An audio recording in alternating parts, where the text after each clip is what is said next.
Mom says her son was attacked and beaten by a belt by a neighbor, a white neighbor.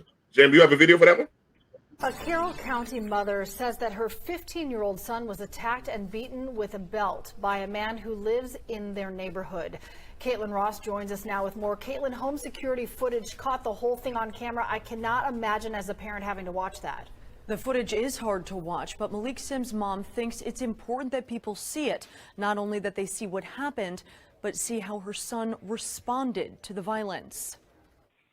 The video footage is grainy, but the audio is clear as Latika Sims says a 29-year-old man attacked her 15-year-old son. I was just panicked. I was just like, in 2021, I cannot believe that a fully grown man would think that it was okay to come outside with a belt. She says her son Malik was playing basketball with his cousins in Villa Rica when their next-door neighbor came outside. When you see the video, he's running full speed at my son, and my son is caught off guard. I don't know what's going to happen. Police say that man is Matt Martell. In a police report, he says he was upset about the kids swearing. In a video, it appears Martell grabs the front of Malik's shirt before the pair go off camera, and you hear a crash. He was holding me with his hands on my neck, and he threw me up against the garage, and I hit my head. And Malik says he was in shock, but knew he didn't want to get in trouble for fighting back. My son played football. He has played every sport. He is capable of defending himself. But the reality is he knows that he could not defend himself. So he walked away. Latrika Sims rushed over as fast as she could and called police, but says she still can't understand how this happened. I worked in child care 15 years. I have had kids say crazy things to me. I have had kids throw things at me. I have never once thought, you know what? Let me take my belt off and beat somebody else's kid. She wishes the neighbors would have called her if they were concerned about his language. She says there is no excuse for the violence. I'm gonna let y'all take this one first. All right, I'm gonna say this. I remember talking. My mother used to, when she grew up, she used to tell me how if she got in trouble in her neighborhood or where she lived, your neighbor had rights to discipline you. All right, you caught one. If you got in trouble at school, you got a beating from the teacher. Then you might have got a beating from the neighbor. Then you might have got one when you got home. And that's because everybody had love for one another. That ain't it. You know what I mean? This is this ain't it. Because they had all sort of an understanding. That was it. It was a community. Everyone had the same understanding. We were looking out for each other's kids. We would discipline them with love. All right.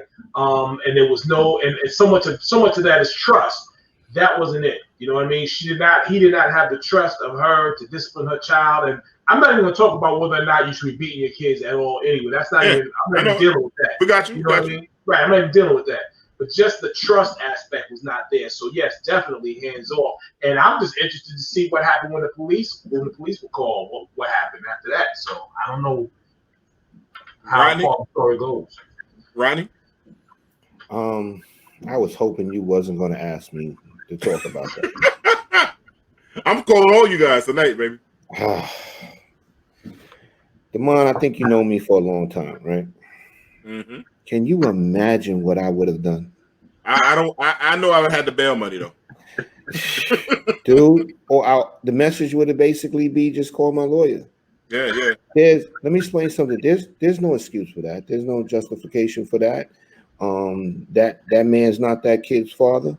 If there was a problem, he should have rung the bell and told his mother, listen, the kid is out in the yard talking and he's cursing or whatever, it's inappropriate. But to take out a belt and feel he's going to whip somebody else's child, I'm just gonna end it there. I just know we probably would have to sell the house and move. Yeah. Kelvin, I can't front the dudes I grew up with and stuff like that. It wouldn't have been though he was capable of defending himself. They didn't give me that dude to work. I can't front that dude. Let me say something. All I needed to be is about 11 or 12, and that guy would have got that work. That's just it. That's what I'm saying. We were taught you better not. If your brother get beat up, you better not come home or nobody jump. First of all, the man ain't much bigger than the kid. I mean, he is a kid. First of all, you could tell this kid is from a good neighborhood. Yeah. If his mother did a good job with him. My son would know not to disrespect an adult like that. If I came under fire, My father used to be on someone with, I'm not home, you the man in the house. Like if somebody, if you disrespect my mother and I was 12 or 13, you was gonna have to show me. You was gonna have to show me. So I know it is. You hit me with a belt and me in my yard because I said something, we'd have been out there. And it been a grown man wouldn't have mattered to me. It wouldn't, but it'd been worse if my mother had been home because my mother that came out that house. Yeah, and also look, I go back there. Derek said it right. There's a sense of community. Like everybody was late. Like on my block now, we almost like family. Like really all family. Like so and so see you can discipline them. This gives me vibes of Overseer. He saw black kids having a good time, and he come out with his whip. Like you don't say no profanity around here. Who the fuck are you to tell my kid not to curse? Whenever I tell my kid, yeah, you go out there and say any word you want. I don't care about you cursing. As long as I see you playing basketball in front of here, not breaking nobody's windows, doing no other kind of crime. Y'all playing basketball and y'all having cursing amongst your little selves. I wouldn't even give a damn. But you come with Overseer vibes. My question is, I wish the kid had I don't know if the kid doesn't have a father in the house or not, or if he does, that man need to put hands on that man. I'm sorry, it's street justice in this one. No, I was going to say that after you finish.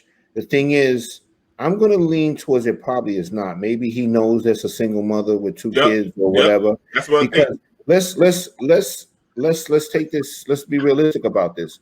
If he knew that there was somebody in that house that was about it, the bottom line is he would have never did that. No. And you won't convince me to believe that he would have still did it. I believe he took advantage because maybe we don't know. Maybe there's just a single mother there raising her sons or whatever. But wherever his father is at, he better put that work in. That's all I got. If his father's locked up, send somebody. Yeah, get on the horn, send a kite. You better get it done. Send a kite, and then that's right. It's on. That's right.